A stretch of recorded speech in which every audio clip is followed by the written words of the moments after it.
درود بیننده گرامی، طاهری سفر هستم و با اتفاق همکارانم از شهر پراگ و دوشنبه در خدمت شما. امروز سه شنبه است 26 اوگوست. در ابتدا نگاهی به عنوان چندی از گزارش‌های برنامه. خانه از دست پرزیدنتی تاجیکستان به آسیب دیدگان زمین لرزه سخت در وادی رشت ده‌ها خانه نو ساخته دادند. دبیر کلی سازمان ملل متحد حمله مرگبار اسرائیل به یک شفاخانه در غزه را محکوم کرد که در نتیجه آن 5 خبرنگار هم کشته شدند. دبیر کل خاطر نشان میکند که غیر نظامیان از جمله کارمندان طبی و خبرنگاران باید تمام وقت محافظت کرده شوند. با نزدیک آمدن سفر پوتین به دوشنبه تخمین زیاد است که عضویت تاجیکستان در اتحاد اقتصادی اوراسیا را مطرح میکنند، اما نه همه باور دارند که مشکل مهاجران رفع می شود. پرشکه 3 ماه میگه ما میره با اتحاد میگه اوتر میگه همین یک کار میگه خود مقصد بدر نمیره خود دست طرف بالا برو میاد.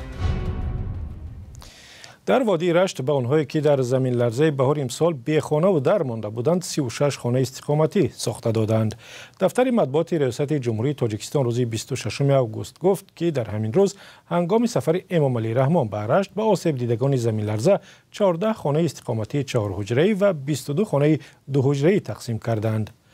در نتیجه زمین لرزه روز 13 اپریل امسال در 13 دهه ناحیه تاجیک‌آباد بیشتر از 470 انشاءات از جمله خانه‌های استقامتی و مکتب و دیگر مؤسسات دولتی یا آسیب دیدند و یا به تمام ویران شدند. و قول دفتر مطبوعات ریاست جمهوری تاجیکستان در ظرف 4 ماه در دهه‌های آسیب دیده قلعه لب آب و لنگر شاه برای 197 خانواده منزل استقامتی ساخته دادند. معلوم نیست همه خانه‌ها از پول دولت ساخته شدند و یا خرج آنها از جیب صاحبکاران و تاجران هم بوده است. آنتونیو گوترش دبیر کلی سازمان ملل متحد حمله مرگبار اسرائیل به یک شفاخانه در شهر خان یونس در نوار غزه را سخت محکوم کرده است. در این حمله نه کمتر از 20 نفر از جمله 5 خبرنگار از رسانه‌های معروف کشته شدند. دفتر نخست وزیر اسرائیل بنیامین نتانیاهو حمله را یک حادثه غم‌انگیز نامیده گفته است که سبب‌های آن را تحقیق می‌کنند. گزارش خبرگزاری رایترز را در این باره همکارم میرزا خالقزاد تقدیم می‌کند. در نتیجه 2 ضربه هوایی نیروهای اسرائیل به شفاخانه در شهر خان یونس در جنوب غزه چندین غیر نظامی از جمله کارمندان طبی و خبرنگاران کشته شدند. آنتونیو گوترش دبیر کلی سازمان ملل گفته است این حادثه خطری زیاد به جان خبرنگاران و طبیبان را نشان می‌دهد. دبیر کل قتل فلسطینیان را در نتیجه ضربه‌های اسرائیل به شفاخانه ناصر در خان یونس در غزه سخت محکوم می‌کند. این قتل‌های وحشت‌انگیز خطر بسیار زیاد به جان کارمندان طبی و خبرنگاران را نشان می‌دهد که هنگام کار حیاتیشان در این مناقشه سخت به آنها تهدید می‌کند. دبیر کل خاطر نشان می‌کند که غیر نظامیان از جمله کارمندان طبی و خبرنگاران باید تمام وقت محافظت کرده شوند. دبیر کلی سازمان ملل همچنین خواستار تحقیق زود و بی‌طرفانه حمله ها شده است. در 2 ضربه هوایی که یکی پی دیگری صورت گرفت به گفته مقامات فلسطینی 20 نفر از جمله 5 خبرنگار از رایترز، اسوسییتد پرس، الجزیره، NBC به هلاکت رسیدند. مقامات اداره تندرستی غزه حمله به یگانه شفاخانه دولتی در جنوب غزه را ادامه ویرانگری سیستم تندرستی در غزه نامیده محکوم کردند. دفتر نخست وزیر اسرائیل ضربه‌های مرگبار را خطا و حادثه غم‌انگیز نامید و گفت که نظامیان آن را تحقیق می‌کنند. به قول بنیامین نتانیاهو جنگ آنها با تروریستان حماس است و هدفشان هم نابود کردن این سازمان و رهایی گروگانان اسرائیل می‌باشد.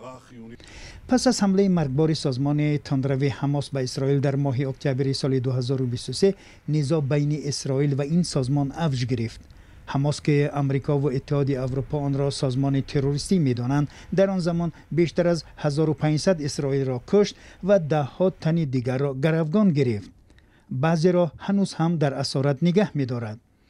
در حمله‌های انتقام جویان اسرائیل به نوار غزه که تحت کنترل حماس است در تقریباً 2 سال گذشته بیشتر از 60,000 نفر کشته شدند. برمیگردیم به تاجیکستان. در کشور بازداشت و جزا دادن برای دزدی نیروی برق و یا سوء استفاده کارمندان ساحه از وظیفه‌های خود ادامه دارد. از جمله مقامات ولایت سوخت تعریف کردند که در چند ماه گذشته تقریباً 1000 نفر را برای چنین جنایت‌ها جزا دادند و به خصوص آنهایی را که وظیفه‌شان جمع‌آوری صافدلانه حق نیروی برق از مردم و سپردن آن به بودجه دولت است. فرزان محمدی گزارش می‌دهد. در این دوره از 30 پرونده‌های جنایتی آغاز گردیده 18 پرونده جنایتی بواسطه نسبت کارمندان شبکه‌های تقسیماتی برق و 12 پرونده جنایتی نسبت شهروندان آغاز کرده. محمد علی پرده‌زاده نماینده دادستانی ولایت سوخت پرونده‌های وابسته به دزدی و از خودکنی پل برق را در منطقه چنین برشمرد. او و همکارانش در نشست مطبوعاتی گفتند که در 6 ماه امسال بیش از 900 کس را به جوابگری انتظامی و مأموری کشیدند. زیاده از 100 میلیون سامانی قرض استفاده برق هم به نفع دولت رویانده شده است. در بیشتری حالت کارمندان شبکه‌های تقسیم برق دست داشتند. چنانچه سردار فیلیال شبکه‌های تقسیمات برق در ناحیه سپتامین بویمتov، سردار شعبه همین فیلیال باباجانов، همچنین شخصان منصبدار توسط نظارتچیان برق رضایف و دیگران برای با قید گرفتن مشتریان نو غیر قانونی رویپوش کردن قانون‌ویرانکنی‌ها از صاحبکاران احمدов و دیگران مبلغ‌های پولی گرفته بین خود تقسیم نمودند. همچنین شخصان نامبرده از 60 نفر مشتریان توسط کارد شخصی دوشنبه سیتی برای رویپوش نمودن قاعده ویرانکنی، کشیدن خط قوه برق، گرفتن معاینه تکنیکی، آماده ساختن حجت‌های شرطی تکنیکی و دیگر خدمت‌رسانی‌ها همچنین پاره به مبلغ‌های کلان پولی گرفتند. مقامات تاجیکستان سالها باز مردم را گناهکار می‌کردند که حق استفاده نیروی برق را درست پرداخت نمی‌کنند و یا آن را بدون حساب کنک استفاده برده به خزینه دولت ضرر می‌رسانند. ساکنان برعکس می‌گفتند که هر ماه ناظران پول برق را از آنها می‌ستانند وگرنه بی‌گرمی و روشنایی خواهند ماند. اداره مبارزه با کروپسیا در ولایت سوخت هم در نیم سال 6 مورد از خودکنی پول برق را آشکار کرده است. در حقیقت از جانب کارمندان ما در این دوره یک پرونده جنایتی نسبت سرناظر شبکه‌های تقسیمات برق شهر اسفاره نورف الدین طبق مصلحت پیشکی با دیرکتور مرکز سودای حمیدی شهر اسفاره رضای خیلو فیضلویچ در سال 2024 استفاده بری قوه برق مبلغش یعنی که پرداخت نمیکنند از آن خود میکنند 219208 سومانی را تشکیل میده. نسبت نامبردگان با مدت 153 علاوه 1 قسم 2 بندهای BV و 295 قسم 1 کد جنایتی جمهوری اسلامی پرونده جنایتی آغاز کرده شد. با گفته سلیم زاده این پرونده فعلا به دادگاه فرستاده شده است ولی موقع گمانبران معلوم نیست. خبرنگاران پس از شنیدن این سخنها موضوع را از نمایندگان اداره برق پرسیدند. آنها نه جزئیات دادند و نه موقع خود را بیان داشتند. بعضی از مسئولان دیگری ساحه رقمی شدن نظام برقرسانی را باعث به کم شدن قانونشکنی و دزدی برق دانستند. در کتاب برق گوییم که دسترسی کارمندان یا از طریق کارمندان یا کمری کردن در واقع نیست، عموما نیست. فقط حالت‌های تکنیکیشون نشون که این رد و بدل‌ها در حالی است که بهار امسال با اصلاح کودکس جنایی برای دزدی یا استفاده غیرقانونی نیروی برق از 27000 سامانی جریمه تا 10 سال زندان تعیین کردند. بعد این مسئولان حکومت اعتراف کردند که در مؤسسه‌های تقسیم برق رشوه‌خواری زیاد، تصرف پول مشتریان، دستکاری سیستم‌های بیلینگی پرداخت نیروی برق وجود دارد. برعکس سالهای پیش که می‌گفتند مردم و مؤسسه‌ها پول را درست نمی‌پردازند. فرزان محمدی، رادیو آزادی، شهر خوجند. سلام، اگر خط و خبر می‌خواهید ما داریم. نوید بامدادی، سرخط خبرها، اخبار تاجیکستان و جهان، گزارش‌ها و تحلیل‌ها. چی می‌گذرد و چرا؟ دانستن، فهمیدن است. ضمیمه یا اپ ما را بگیرید. قرار است ماه اکتبر ولادیمیر پوتین رئیس جمهوری روسیه به دوشنبه سفر کند. در آستانه این سفر گروه از متخصصان تاجیک مسئله پیوستن تاجیکستان به اتحاد اقتصادی اوراسیا را بررسی می‌کنند. این سازمان تحت نظارت روسیه است و سالهاست که تاجیکستان را برای پیوستن به آن تشویق می‌کنند.